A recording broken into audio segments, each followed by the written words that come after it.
Bueno, mi presentación es básicamente tres partes. Una primera parte voy a leer de introducción, una última parte de conclusiones y en medio voy a presentar dos ejemplos de lo que como unidad de Xochimilco de la Universidad Autónoma Metropolitana hemos estado haciendo y que son más que nada dos ejemplos de cómo promover de alguna forma la resiliencia. Bueno, resiliencia para mí ha sido una palabra que me ha costado un poco de trabajo, es medio chistosa, ¿sí? Y después de eso me puse a buscar todos los significados de los cuales ya se mencionaron algunos y pues descubrí que tiene muchísimos significados. Entonces esta parte que les voy a leer, que ando ahí buscando los ejemplos, pero más bien las definiciones, pero parece ser que en este proceso de encontrarlos me encontré primero con un ejemplo que fueron los sismos, ¿no? Entonces yo quería definiciones, no ejemplos. Bueno, entonces esto es la introducción. Dice: ante el infinitamente creciente universo de la información y el conocimiento, las disciplinas se ven obligadas a precisar sus conceptos y acotar su campo de estudio, al mismo tiempo que deben ubicarse holísticamente en el abordaje de sus respectivos campos de acción. Conceptos antes de alcances unívocos y contundentes, hoy precisan de acotar su significado. El verbo y concepto de resistir y resistencia, que expresaban la capacidad de soportar, oponerse y en términos coloquiales aguantar, tenían matices acordes a su aplicación en diferentes disciplinas. En el cálculo estructural se estudiaba la capacidad de las estructuras para deformarse hasta alcanzar su límite de elasticidad y después recuperar su forma. En la ecología, la resiliencia puede interpretarse como la capacidad de no sucumbir, de recuperarse, de tener la capacidad de regenerarse, de romperse y después recuperarse, dejar semillas que después podrán vivir. Desde la arqueología también podemos decir que un sitio o un objeto puede reconstruirse a partir de colocar sus partes en su sitio de origen, o sea, una anastilosis. Una gran ayuda para descubrir las etapas cruciales de una civilización es el patrimonio en todas sus expresiones, y de entre todas ellas, el análisis del paisaje es un factor de gran importancia.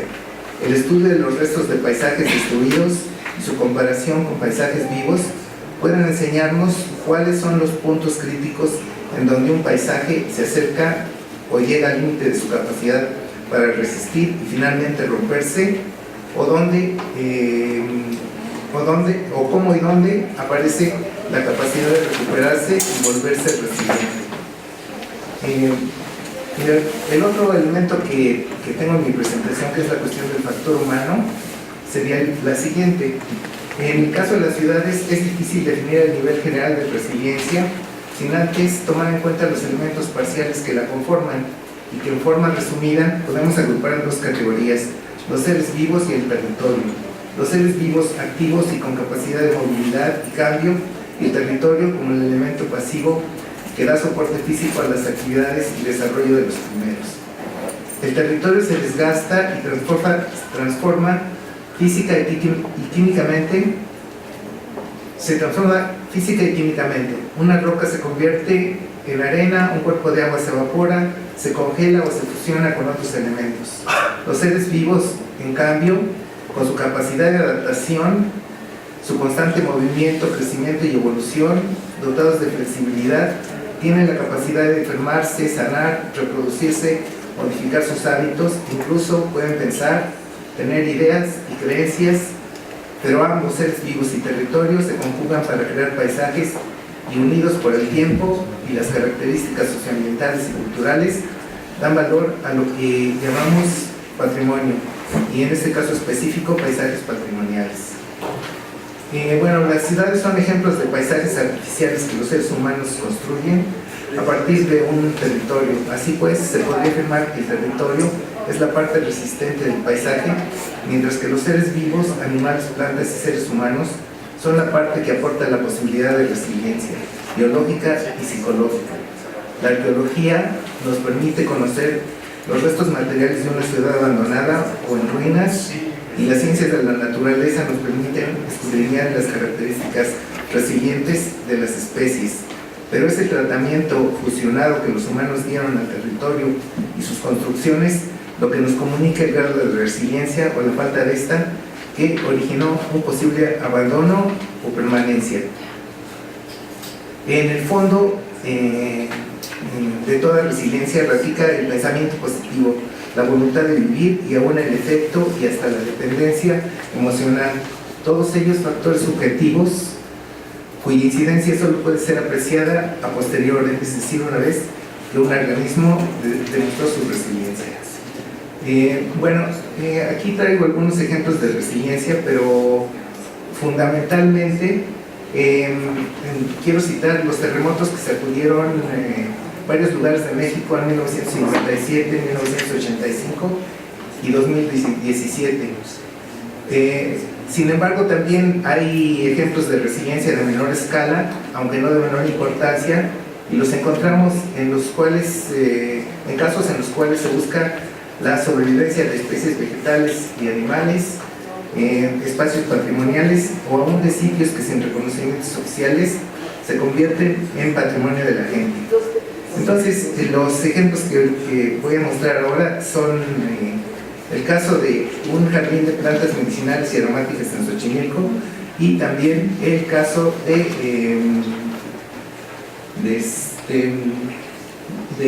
tres jardines de la colonia Ciudad Jardín. Entonces, pues si ya empezamos entonces con las imágenes. No, más atrás. Bueno, estas es las definiciones de resiliencia que me encontré, algunas de las que me encontré, pero escogí subrayar en rojo esta que dice que es la capacidad de los seres vivos para adaptarse positivamente a situaciones adversas. Creo que en el caso del factor humano es muy importante. Y bueno, para los que no vivieron los que no vivieron el mes de septiembre en la Ciudad de México, esto fue un poco el mes de septiembre y particularmente es en la zona de Coapa, en donde cerca del canal de Cuemanco se presentaron todas estas situaciones. Y primero fueron una serie de inundaciones que afectaron a todos a varios de los conjuntos habitacionales que se encuentran en la zona de Coapa, y esto es una inundación también de septiembre en donde el río San Buenaventura se desbordó y inundó el anillo periférico a la altura precisamente del canal de Cuemanco. La siguiente, ¿sí? Bueno, y después de eso, para probar la resiliencia precisamente, se vino el primer sismo, el del día 7, en donde se cayó este puente que cruza el anillo periférico y que de alguna forma separa la zona de Coapa de la zona de Cuemanco. La siguiente, por favor. Bueno, y pues el último, el sismo del día 19, en donde esto también es en la zona de Coapa, en el cruce de Canal de Miramontes y Casa del Hueso, en donde se cayó este gimnasio que tenía abajo una tienda de colchones, así que cayó un blandito, ¿sí? Y enfrente está el centro comercial de Galerías Coapa, que también resultó muy dañado. La siguiente. Bueno, estos son los efectos del primer sismo en un jardín botánico que, más bien un jardín de plantas grasas en Xochimilco, que también fue un efecto muy diferente. Aquí derrumbó a todos los cactus y algunos que ya tenían algún grado estaban un poco podridos, ¿sí? Entonces, pero el sismo, que fue de diferente tipo del siguiente, ocasionó que pues casi todos estos se derrumbaron. La siguiente, ¿sí? Bueno, también como un ejemplo que para nosotros es muy fuerte de resiliencia, o que podía como ejemplificarla, es el caso de los ajolotes, el Aniston mexicano, que en el siguiente ejemplo que voy a citar, es el Centro de Investigaciones Acuícolas de Cuemanco, en donde es una unidad de manejo ambiental en donde se dedica a la reproducción del ajolote. Entonces esta reproducción se hace y después se siembran en algunas lagunas que no están tan contaminadas en Xochimilco. Y pues la característica del ajolote, ustedes saben, es que tiene la capacidad de recuperar sus partes que se le pueden arrancar. Entonces eso me parece que tiene que ver algo con la resiliencia. La siguiente, por favor. Bueno, esta es la ubicación donde está precisamente el CIBAC, el Centro de Investigaciones Biológicas y Acuícolas de Cuemanco, y es ahí donde se localiza un espacio que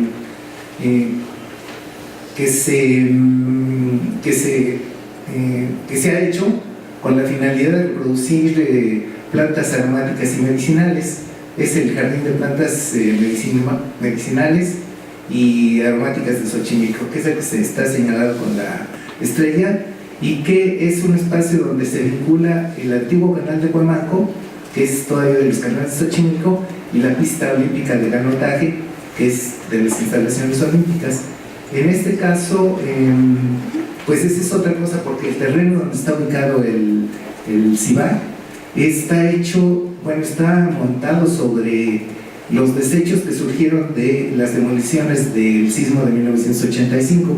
Entonces también es otro fenómeno que nos comunica con la resiliencia. La siguiente. Bueno, muy rápidamente la descripción.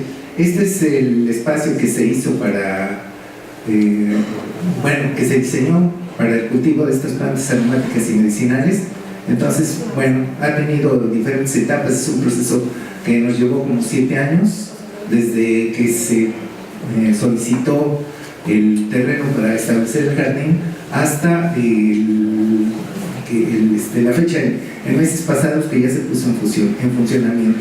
Más bien que se abrió al público, porque en el proceso pues se fueron estableciendo todas las características que se necesitaban para que esto pudiera operar.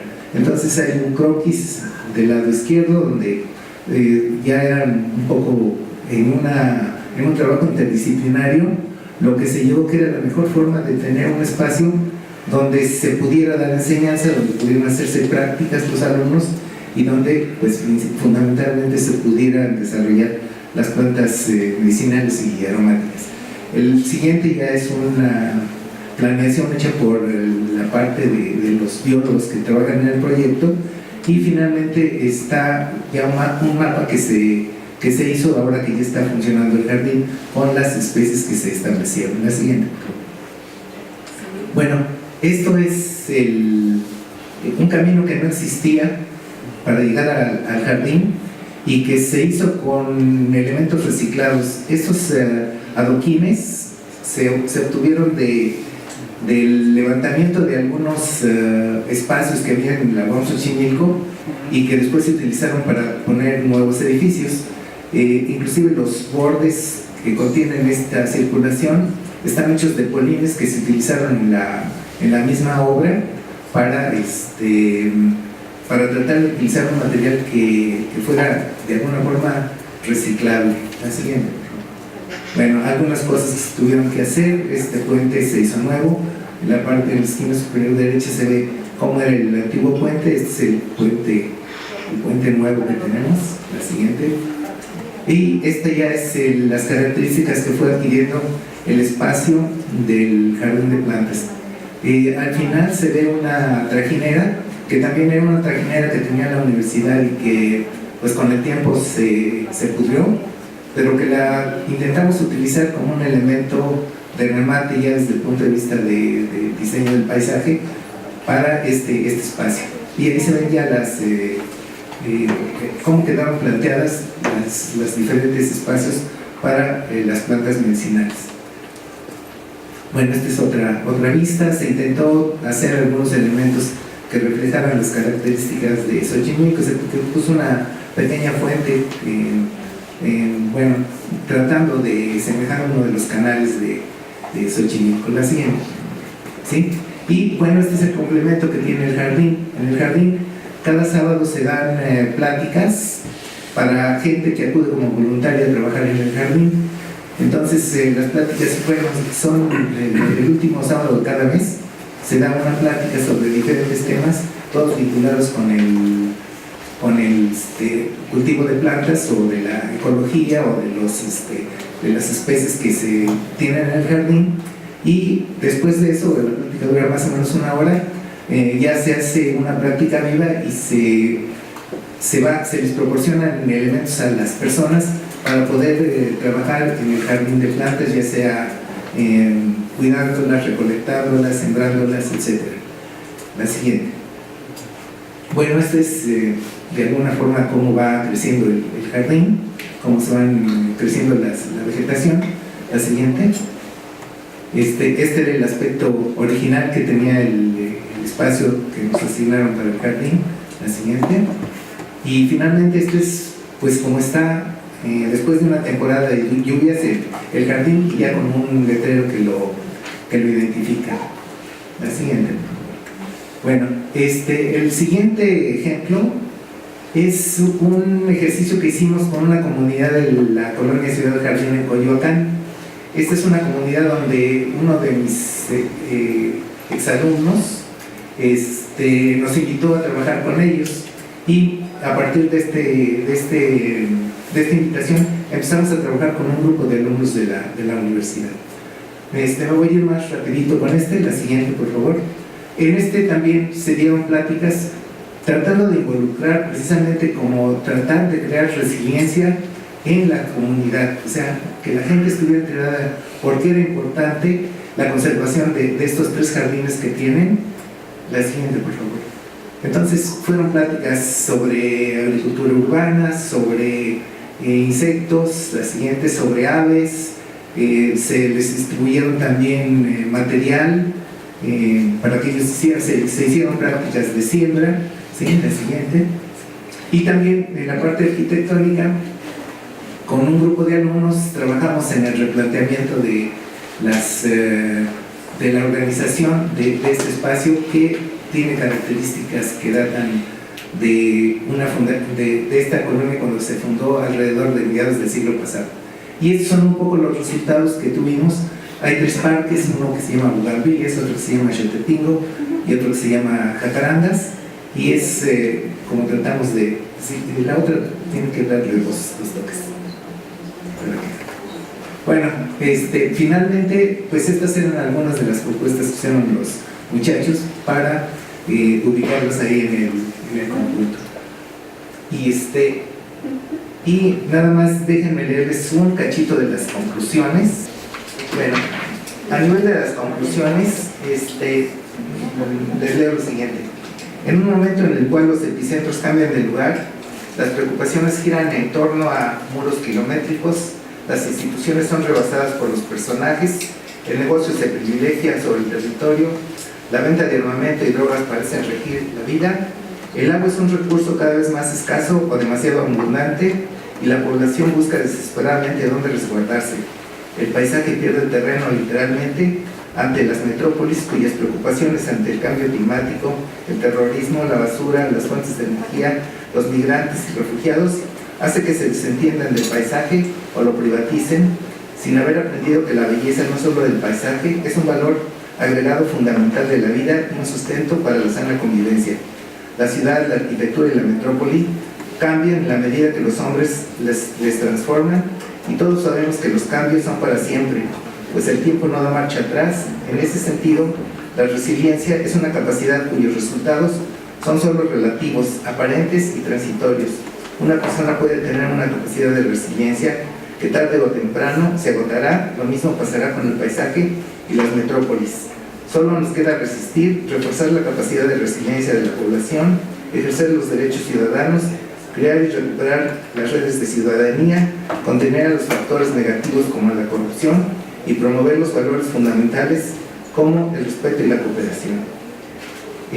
Bueno, pues la idea es que esto pues no suceda y que lo podamos hacer a través pues, de eventos como y también pues participando directamente con las comunidades, porque creo que es en las comunidades de manera vivencial, como la gente puede apreciar de manera más directa lo que es la resiliencia, ¿no? Pues eso sería todo. Muchas gracias.